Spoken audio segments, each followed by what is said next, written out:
அனைவருக்கும் வணக்கம். மெய்ப்பொருள் காண்க தளத்திற்கு மீண்டும் எல்லாரையும் நான் வரவேற்கிறேன்.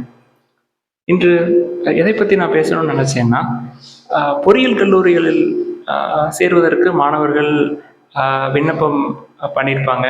கலந்தாய்வு வரப்போகுது. எப்படி கல்லூரிகளை தேர்வு செய்வது? அதை பற்றி இன்னைக்கு நம்ம பார்ப்போம். ஏன்னா ஏற்கனவே 9 ஆண்டுகள் கல்லூரியில் வேலை பார்த்த அனுபவம் இருக்கிறதுனாலையும் 6 ஆண்டுகள் பொறியியல் கல்லூரிகளில் படித்த அனுபவமும் இதை பற்றின பதிவு செய்கிறதுக்கு எனக்கு போதுமாக இருக்கும் அப்படின்னு நான் நம்புகிறேன். ஸோ முதல்ல என்னோட கருத்து என்னன்னா, மாணவர்கள் அரசு உதவி பெறும் கல்லூரிகளில் படிக்கிறதுக்கு நீங்கள் முன் வரணும். இதுதாங்க முதல் விஷயம். ஏன்னா மிடில் கிளாஸ், அதாவது நடுத்தட்டில் இருக்கிறவங்க, அதற்கு கீழே இருக்கிறவங்க வருஷத்துக்கு 2 லட்சம் பணத்தை செலவு பண்ணி படிக்கிறது அப்படின்றது கொஞ்சம் சிரமமான விஷயங்க. அந்த 2 லட்சத்தை நீங்கள் ஒரு வங்கிக்கு போய் லோன் வாங்கி 4 ஆண்டுகள் படித்து ஒரு 5-6 லட்சங்கள் கடன்பட்டு அதை நீங்கள் அடைக்கிறதுக்கு படக்கூடிய சிரமங்கள் என்னை பொறுத்தவரை அவ்வளவு சிரமப்பட தேவையில்லை அப்படிங்கிறது என்னோட கருத்து. ஏன்னா அரசு கல்லூரிகள், அரசு உதவி பெறும் கல்லூரிகளில் எக்கச்சக்கமான சீட்ஸ் இருக்குது. போதுமான அளவு தமிழகத்தை பொறுத்தவரை இருக்குது. அந்த வாய்ப்பை நம்ம ஏன் பயன்படுத்திக்க கூடாது அப்படின்றது தான் என்னோட கருத்து. முக்கியமாக இது அதற்காக நம்ம பேசுகிறோம் அப்படின்னா, நடுத்தட்டுக்கு கீழ், அதாவது மிடில் கிளாஸ், அந்த மிடில் கிளாஸுக்கு கீழே இருக்கிற அவங்களுக்காக தான் இதை முக்கியமாக சொல்கிறேன். நீங்கள் எப்படி கல்லூரிகளை தேர்வு செய்வது? உங்களோட கட் ஆஃப் இருக்கும். அந்த கட் ஆஃப்க்கு சென்ற ஆண்டு அரசு கல்லூரிகளில் எவ்வளவு மதிப்பெண்ணில் மாணவர்கள் சேர்ந்துருக்குறாங்க, சென்ற ஆண்டு எந்தெந்த கல்லூரிகளில் இடம் காலியாகாமல் இருந்திருக்குது, ரைட்? அது எல்லாத்தையுமே பார்க்கணுங்க.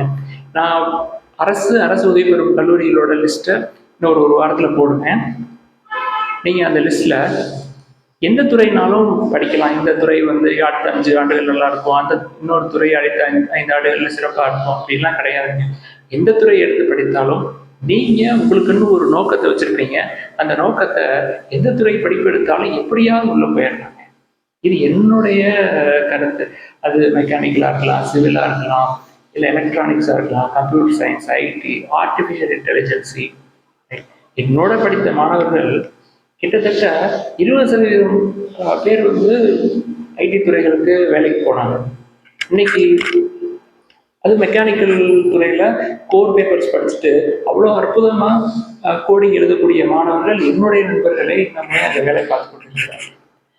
ஆக எந்த துறையாக இருந்தாலும் இன்றைய நிலையில் இன்னைக்கு எக்கச்சக்கமான தளங்கள் வந்துருச்சு படிக்கிறதுக்கு. ஒரு ஆசிரியர் அவர் போய் நடத்தலை, ஒரு வகுப்பு நடக்கலை, அந்த வகுப்பு அவர் இல்லைன்னா படிக்க முடியாது அப்படின்ற சூழல் இன்னைக்கு கிடையாது.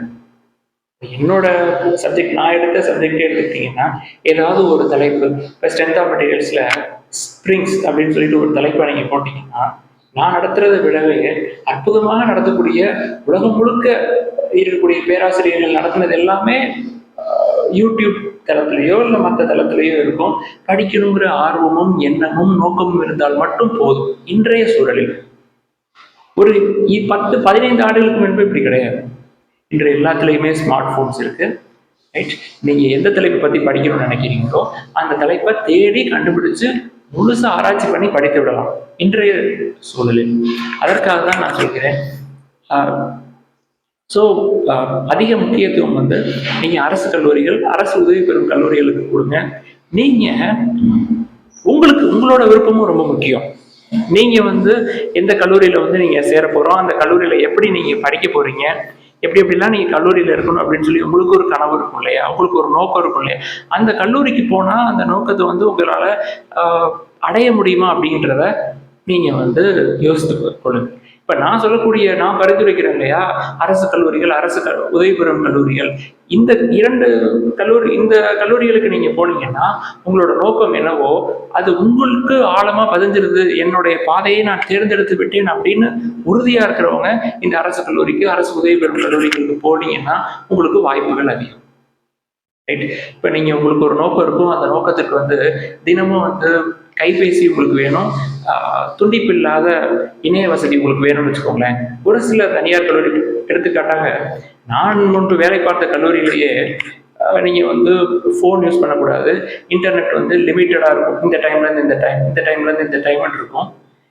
ரைட், அந்த மாதிரி ரெஸ்ட்ரிக்ஷன்ஸ் இருக்கு. எனக்கு வந்து அது சரி வராது அப்படின்னு நினைக்கிறவங்க அந்த மாதிரி கல்லூரிகளை தேர்ந்தெடுக்க வேணும். ஏன் இப்படி சொல்றேன்னா, நானே நிறைய மாணவர்களை பார்த்துருக்கேன். அங்க வந்து வகுப்புல உட்கார்ந்துட்டு எனக்கு இந்த கல்லூரி பிடிக்கல, அதனாலதான் நான் வந்து ஒழுங்கா படிக்க மாட்டேன் அப்படின்னு 120 பேர் சொல்றாங்க. அங்க வந்து அந்த என்விரான்மெண்ட்டுக்கு அடாப்ட் ஆகுறதுக்கே அவங்களுக்கு வந்து 2 செமஸ்டர் ஆயிடுது. ஒரு சில பேர் 7வது செமஸ்டர் 6வது செமஸ்டர் வரைக்குமே ஒரு குறிப்பிட்ட சூழல் பிடிக்காம படிக்காமே போயிடுறாங்க. 60ல் ஒருத்தர் 2 பேர் வந்து படிக்காம போனா பரவாயில்ல அப்படின்னு சொல்லி கண்டுகொள்ளாமே விட்டு விடுகிறார்கள். எனக்கு நான் பார்த்தவரை உங்களுக்கு உங்களுடைய நோக்கத்திற்கு இதெல்லாம் தேவை, என்னை வந்து யாரும் கேள்வி கேட்கக்கூடாது, நான் வந்து சொந்தமா யாருக்கும் தொந்தரவு இல்லாம என்னோட நோக்கத்தை நோக்கி போய்கிட்டே இருப்பேன் அப்படின்னு சொல்றதுக்கு அரசு கல்லூரிகள், அரசு உதவி பெறும் கல்லூரிகள் உங்களுக்கு ரொம்ப உதவியா இருக்கும். இன்னொரு முக்கியமான விஷயம் பணம், ஃபீஸ். ஃபீஸ் வந்து ரொம்பவே கம்மி. ஃபார் எக்ஸாம்பிள், நான் படிக்கிறப்போ எனக்கு காலேஜ் ஃபீஸ் ஒரு வருஷத்துக்கு 5500 ரூபாய், ஹாஸ்டல் ஃபீஸ் 6500 ரூபாய். மொத்தமே ஒரு வருஷத்துக்கே எனக்கு வந்து எல்லா செலவும், நான் போக்குவரத்து செலவு எல்லா செலவையும் சேர்த்து, மெஸ் ஃபீஸ் எல்லாத்தையுமே சேர்த்து ஒரு 30,000க்குள்ள நான் முடிச்சிருவேன். நான் ஒரு அரசு கல்லூரியில் படித்த மாணவன். ரைட், ஸோ நோக்கம் இருக்கு, நான் வந்து சரியான திசையில போவேன், என்னை சுற்றி இருக்கும் சூழலுக்கு நான் தொந்தரவு பண்ண மாட்டேன், எந்த தீய பழக்க வழக்கமோ என்னுள் கொண்டு வந்து திணித்து விட முடியாது அப்படின்னு சொல்லி உங்களுக்கு நம்பிக்கை இருக்கு அப்படின்னா, நீங்க கண்ணை மூடிட்டு அரசு கல்லூரிகள்ல சீட் எடுக்கலாம், நல்ல மார்க் இருந்தீங்க அப்படின்னா. ரைட், உங்களுக்கு ஒரு நோக்கம் தெளிவா இருக்கிறப்போ அந்த கல்லூரிகளை வந்து நிறுவனங்கள் வருதா வரலையா, சென்ற ஆண்டு வந்தாங்களா, அடுத்த ஆண்டு வருவாங்களா அப்படிங்கிற எந்த கவலையுமே வேணாம். இன்று எப்படி படிக்கிறதுக்கு எல்லாமே உங்களுக்கு ஆப்பர்ச்சுனிட்டிஸ் வைட் ஓப்பனாக இருக்கும், அதே மாதிரி வேலை நீங்கள் தனியாகவே தேடுவதற்கு தளங்கள் எக்கச்சக்கமாக இருக்கிறது. லிங்க்டின் இருக்கிறது, அதில் நீங்கள் முதலாண்டு போனோடனே பதிவு பண்ணி எந்தெந்த நிறுவனங்கள் என்னென்ன வகையான ஸ்கில்ஸ் எல்லாம் எதிர்பார்க்குறாங்க அப்படிங்கிறத நீங்கள் தெரிந்து கொள்ளலாம். அதுக்கு எல்லாத்துக்குமே ஒரு இணைய வசதி, ஒரு ஃபோன் இருந்தாலே போதும். இதை வச்சு எக்கச்சக்கமான விஷயங்களை நீங்கள் வந்து கற்றுக்கொள்ளலாம். ரைட், அதில் பாசிட்டிவ் எஃபெக்ட்ஸும் இருக்குது, நெகட்டிவ் எஃபெக்ட்ஸும் இருக்குது. உங்களுக்கு நோக்கம் உங்களுக்கு உறுதியாயிடுச்சு, தெளிவாயிடுச்சு அப்படின்னா உங்களுக்கு நெகட்டிவ் எஃபெக்ட்ஸை பற்றி நீங்கள் கண்டுகொள்ள தேவையில்லை, உங்களோட திசையில் நீங்கள் போய்கிட்டே இருக்கலாம்.